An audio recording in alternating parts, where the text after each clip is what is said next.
আসসালামু আলাইকুম। হ্যালো দোস্তরা, তোমরা কেমন আছো? আশা করি সবাই ভালো আছো। আমরা খুব ভালো আছি। তো আমাদের সামনে ঈদ চলে এসেছে।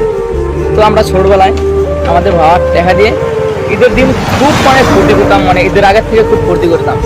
এখন আমরা বড় হয়ে গেছি, দিন দিন বড় হয়ে গেছি।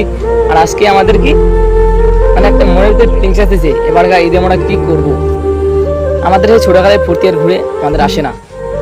তো যখন আমরা ঈদে গিয়েছিলাম, তখন আমাদের বাবা আমাকে 20 টাকা দিয়েছিল। তখন আমরা বাবাকে বলেছিলাম যে আমরা 20 টাকা দিয়ে কী করবো, বাবা আমাকে 20 টাকা দিচ্ছ। এখন আমরা বড় হয়ে গেছি, এখন আমরা বুঝতে পারি যে 20 টাকা আমার কত জ্বালা।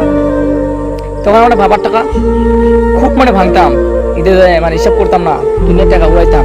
আর এখন নিজে কামাই করে ঈদে যদি যাই 1 টাকা ভাঙতে আমাদের কি হয়, মনের ভিতরে একটা টান লেগে যায়। তো এই ছোটোকালে ভর্তি আমাদের কোথায় গেল? ছোটোকালে যখন আমরা শুনেছি যে ঈদ এসে গেছে, ঈদ আর 1 সপ্তাহ আছে,